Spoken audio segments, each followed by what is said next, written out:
Salut à tous, ravi de vous retrouver sur Direct Course, direction Vincennes en Réunion 4 et en nocturne pour le quintet de ce vendredi 29 avril. Une épreuve qui rassemble 15 compétiteurs de 4 ans, une épreuve d'un très bon niveau d'ensemble. Il s'agira du prix Maginus, deuxième course du programme comme je vous le disais en Réunion 4. Ma préférée sera le numéro 13, Tequila Berry. Elle s'est classée 3e, séduisante d'ailleurs du prix Gaston de Vazières, une épreuve semi-classique. C'est une pouliche qui a déjà affronté de bien meilleurs lots. Elle est présentée et drivée par Jean-Michel Vazir. Déférée des 4 pieds pour l'occasion, elle s'annonce à mes yeux redoutable. Sachez qu'elle pourrait permettre à Jean-Michel Vazir, notre sulky-leader national, de signer sa première victoire à Vincennes, puisqu'il a gagné à Cordemais il y a de cela quelques jours, depuis son retour en piste après sa double fracture tibia-péroné. Donc le 13, Tequila Berry. J'ai surtout fait confiance d'ailleurs à des pouliches dans cette épreuve. On retiendra ensuite le 9 Thunder Night, pouliche de qualité qui compte déjà 7 victoires en seulement 16 sorties publiques. Certes, elle reste sur 2 disqualifications cette année, mais elle trouve ici l'occasion de remettre les pendules à l'heure. Le 7 Talida du Vivier.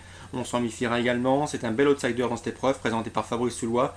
Sa course de rentrée a été très séduisante, elle a tracé ce jour-là une bonne fin de course en retrait, nul doute qu'elle devra afficher des progrès sur cette tentative. Le 8 Tamaragiel, pouliche estimé par Jean-Luc Dersoir, est en gros progrès. Le 12 Travel Jet, attention à lui, il reste sur 2 sorties honorables et convaincantes au trop monté. Il a déjà prouvé sa qualité au sulky. Je le pense capable également de jouer un bon rôle. En tout cas, Jean-Étienne Dubois n'a jamais caché la confiance qu'il lui portait. Ensuite, on retiendra le numéro 15, Twist des Caillons. J'avais pu m'entretenir avec Hubert Hardy à diverses reprises à son sujet. C'est un cheval estimé dans l'écurie. Il reste sur 2 tentatives de premier plan autre montée, mais il a également prouvé qu'il était capable de belles choses à l'attelé. Ce n'est pas le plus riche sans raison, donc il convient lui aussi de lui accorder crédit. Ensuite, pour les places, on retiendra le 14, Tsar du Tonnerre. À mon avis, il est barré pour les premières places, mais il est régulier et se donne toujours à fond. Il peut venir pimenter les rapports en fin de combinaison. Tout comme le 11, Topaz de Gournay, présenté par Franck Houry. Elle a déjà marché 14 effractions sur ce parcours. Ça doit suffire pour terminer et pour rentrer aux balances. Résumé chiffré pour ce quintet, le 13 Tequila Berry devant le 9 Thunder Night, le 7 Talida du Vivier, le 8 Tamaragiel devant le 12 Travel Jet, le 15 Twist des Caillons, le 14 Dard du Tonnerre et le 11 Topaz du Gournay. Toujours à Vincennes en Réunion 4 et en nocturne. Dans la 3e, sachez que le 308 Ulster des Beaux est un poulain très estimé par Marion Hu qui en fait un sujet d'avenir, donc un cheval à suivre normalement qui doit pouvoir terminer sur le podium. J'aime également beaucoup dans cette 3e le 301 Hutte de Dompierre. Il avait débuté par 2 succès consécutifs. La dernière fois à Vincennes, il a joué de malchance. Il avait pratiquement la course à ses merci lorsqu'il s'est montré fautif peu avant le poteau d'arrivée. Il faut le racheter car ce jour-là, sans sa faute, il aurait devancé un cheval de la trempe d'Umoko, le frère de Timoko, qui depuis affronte les meilleurs de sa promotion. 308, 301 pour d'éventuelles bases dans des jeux couplés ou trios. Ensuite, dans la 4e, je sais que Jean-Luc Janvier est assez confiant avec le 401 Sud. C'est un cheval qui a été gardé pour cette première partie de l'année. Donc attention à lui, le cheval va faire sa course. Il doit pouvoir terminer parmi les 3-4 premiers. Mais je lui préférais le 407 3 des Lupins, qui reste sur 3 succès consécutifs, tous aussi plaisants que les uns que les autres. C'est un cheval qui a franchi un palier au cours des derniers mois. Il ne devrait pas s'arrêter en si bon chemin. Le 403 Royal Noir est un cheval également doué sous la selle, ses derniers résultats en attestent.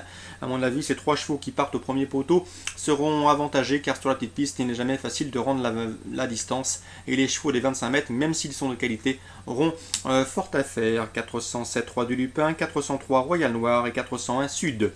Dans la 5e, je vous conseille d'aller écouter l'interview de Loïc-Marie Dalifard. Il présente le 507 sur Landau de Viette. Tous les feux sont au vert. Le cheval est déféré des 4 pour la première fois de sa carrière, confié à Jean-Michel Bazir, a bien préparé cette course, c'est un objectif. Bref, on va logiquement le voir disputer les premières places. Son numéro, le 507 sur Landau de Viette. Je termine avec la 7e, puisque Laurent Simon m'a indiqué que le 703 Pro de l'Avoir partait avec son entière confiance. D'après lui, il dispose d'une toute première chance. Il faudra cependant qu'il aille chercher le logique favori, le 711 Rui Giel, un cheval qui a de la marge dans cette catégorie des amateurs. Le 702 Radium Duchesne reste sur 2 succès. Lui aussi dispose d'une toute première chance théorique face à ses aînés.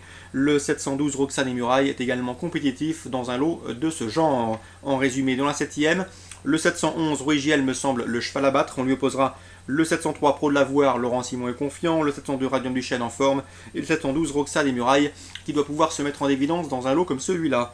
Donc résumé chiffré, 711, 703, 702, 712, 711 en jeu simple gagnant placé, pourquoi pas, et le reste en jumelé et trio. Voilà pour les informations de ce vendredi 29 avril.